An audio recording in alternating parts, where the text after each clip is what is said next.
अस्सलामुअलैकुम दोस्तों, मेरा नाम सैयद मोहम्मद शहीद है और मैं आप लोगों के लिए लेकर आया हूं कुछ काम की बातें। आज हम डिस्कस करते हैं इस्लामिक बैंकिंग।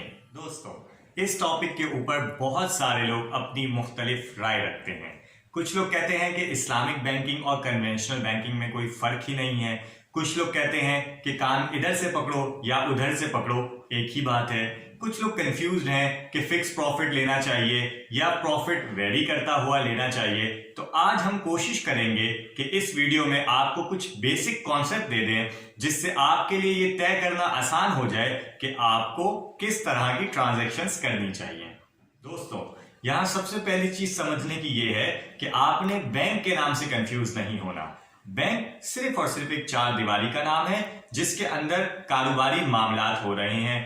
उसी तरीके से जिस तरह से आप किसी कंपनी में काम करते हैं और वो भी किसी चार दीवारी के अंदर कोई कारोबार कर रही है। असल जो चेंजेस हैं वो कॉन्ट्रैक्ट्स की चेंजेस हैं कि अगर हम किसी भी बंदे के साथ कोई भी मामला करते हैं, कोई भी फाइनेंशियल ट्रांजैक्शन करते हैं, तो वो किस तरीके से की जाएगी।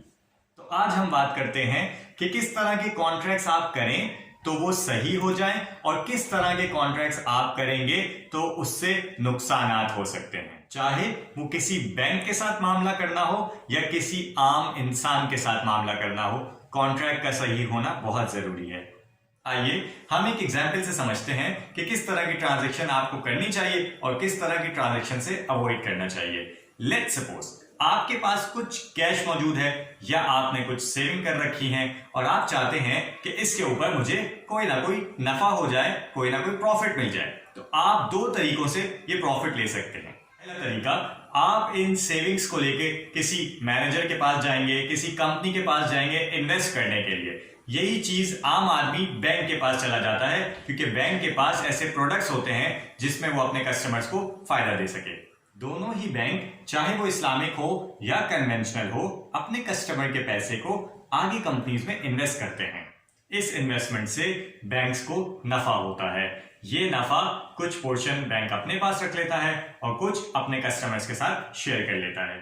ये तो बात हो गई जनरल बिजनेस की। अब इस्लामिक बैंकिंग आपको कैसे प्रॉफिट देता है। इस्लामिक बैंक कहता है कि जो मैंने आगे इन्वेस्टमेंट की है, अगर मुझे इसमें फायदा होगा तो ही मैं अपने कस्टमर को शेयर करूंगा और अगर मेरी इन्वेस्टमेंट में मुझे नुकसान हो जाएगा तो वो मैं नुकसान भी कस्टमर्स के साथ शेयर करूंगा। तो फायदा और नुकसान दोनों इस्लामिक बैंकिंग में कस्टमर्स के साथ शेयर होता है। दूसरी तरफ कन्वेंशनल बैंकिंग में चाहे कन्वेंशनल बैंक को फायदा हो या ना हो, वो अपने कस्टमर्स के साथ प्रॉफिट शेयरिंग जरूर करता है। इस तरह का फायदा सूद के जुमले में आता है जिसका कॉन्ट्रैक्ट पैसे के ऊपर पैसा देना है। तो दोस्तों, जैसा कि मैंने शुरू में अर्ज किया कि एक कॉन्ट्रैक्ट के तब्दील होने से कोई एक ट्रांजैक्शन सही या गलत हो सकती है। बजाहिर देखा जाए तो दोनों ही पैसे से बिजनेस कर रहे हैं और अपने कस्टमर के साथ प्रॉफिट शेयरिंग कर रहे हैं, लेकिन एक अंडरलाइन कॉन्ट्रैक्ट के चेंज होने से एक बहुत बड़ा डिफरेंस क्रिएट हो रहा है। अब बात करते हैं दूसरे मिसकॉन्सेप्शन के ऊपर कि कुछ लोग समझते हैं कि अगर तो प्रॉफिट फिक्स आ रहा हो तो वो गलत हो जाता है और अगर प्रॉफिट वेरी करता हुआ आ रहा हो, मतलब हर महीने प्रॉफिट अलग अलग रेशियो से आ रहा हो, तो वो प्रॉफिट सही हो जाता है। अब बात करते हैं इस टॉपिक के ऊपर। अब मैं आपसे दोबारा वही बात करूंगा कि प्रॉफिट के फिक्स होने से या वेरी करने से कोई फर्क नहीं पड़ता। फर्क हमेशा कॉन्ट्रैक्ट के चेंज होने से पड़ता है कि आपने सामने वाले बंदे के साथ कॉन्ट्रैक्ट क्या किया हुआ है। अब मैं एक एग्जाम्पल के साथ आपको ये ट्रांजैक्शन भी समझाता हूं। सपोज करें कि आपका कोई घर है और आप उसको रेंट आउट करना चाहते हैं, तो क्या आप रेंट वेरिएबल बेसिस पे करेंगे या उसका कोई फिक्स्ड रेंट होगा? यकीनन उस घर का एक फिक्स रेंट होगा, यानी कि अगर आप उस घर का रेंट 25,000 फिक्स करते हैं या 30,000 फिक्स करते हैं तो वो एक साल 30,000 ही रहेगा। ऐसा नहीं होगा कि आपका टेनेंट हर बार हर महीने कोई अलग रेंट दे रहा हो। तो यहां पर अगर मैं आपके लिए बात करूं तो आपका ये रेंट फिक्स प्रॉफिट हो गया। अब आप क्या समझते हैं कि क्या ये प्रॉफिट आपके लिए सही हुआ या गलत हुआ? इसी तरह इस्लामिक बैंकिंग भी कुछ कॉन्ट्रैक्ट्स रेंटल बेसिस पे करता है। इस्लामिक बैंकिंग अपना घर या गाड़ी ज्यादातर रेंटल बेसिस पे कर रहे होते हैं, तो इसमें जो मंथली इनकम आती है वो भी फिक्स्ड होती है। तो इसका मतलब ये हरगिज नहीं है कि वो इनकम फिक्स्ड है तो गलत हो गई।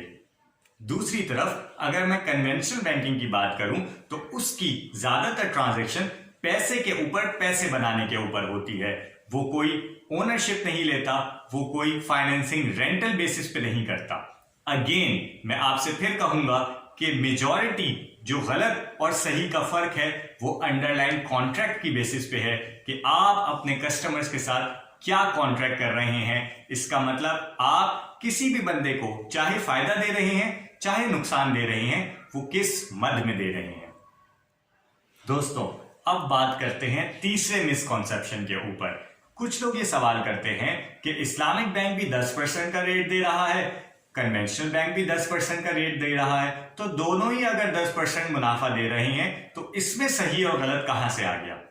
तो दोस्तों प्रॉफिट रेशियो का फिक्स्ड होना कहीं से भी ट्रांजैक्शन को गलत या सही नहीं बता रहा होता। नॉर्मली बैंक्स काइबोर को यूज करते हैं अपने प्रॉफिट रेशियो को बेंचमार्क बनाने के लिए। KIBOR Karachi interbank offering rate को कहते हैं, जिसका मतलब यह है कि अगर काइबोर 10% है तो तमाम बैंक अगर आपस में कोई लेन देन का मामला करेंगे तो मिनिमम 10% के रेशियो से करेंगे। तो यहां पे लोग कहते हैं कि अगर इस्लामिक बैंकिंग में काइबोर ही यूज करना है तो फिर वो कहां से सही और गलत की बात करता है। तो मैं आपको यहां पे क्लियर कर दूं कि काइबोर एक जस्ट बेंचमार्क है। तो किसी भी बेंचमार्क को बनाने का मतलब यह होता है कि तमाम कंपनीज किसी एक बात पे आके मुत्तफिक हो जाएं, यानी तमाम कंपनीज अपनी अपनी मर्जी से रेशियोज ना सेट करें बल्कि काइबोर को जो कि बेंचमार्क बनाया गया है फॉलो कर लें।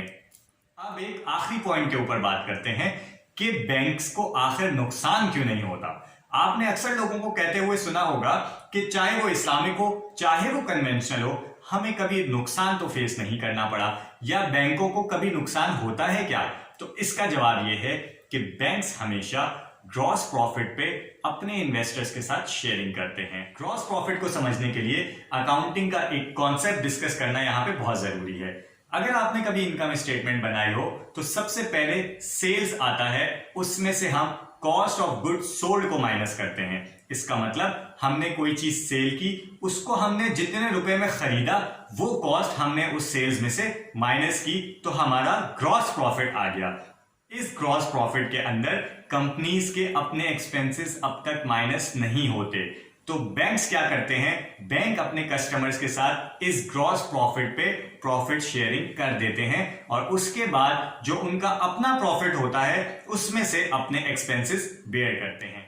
यहां आप लोग सोच रहे होंगे कि ऐसे तो कभी भी नुकसान नहीं होगा, लेकिन ये भी अपने जहन में रखिएगा कि यहां पे डिपेंड करता है कि आपने आगे इन्वेस्टमेंट्स कितने अच्छे एवेन्यू में की हुई है। अगर तो वो इन्वेस्टमेंट वहां पे लॉस दे देती है तो सेम रेशियो से सेम कैलकुलेशन से आप तक लॉस भी पहुंचेगा।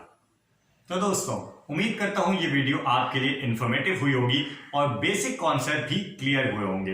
अगर आप चाहते हैं कि इस्लामिक बैंकिंग और कन्वेंशनल बैंकिंग के प्रोडक्ट्स के ऊपर डिटेल में वीडियोस बनाएं तो हमें कमेंट सेक्शन में जरूर बताइएगा। अगर आप हमारे आने वाली वीडियोस भी देखना चाहते हैं तो हमारे चैनल को सब्सक्राइब कीजिए और ये वीडियो अच्छी लगी तो लाइक भी कीजिए। Thank you so much for watching और देखते रहिए काम की बातें।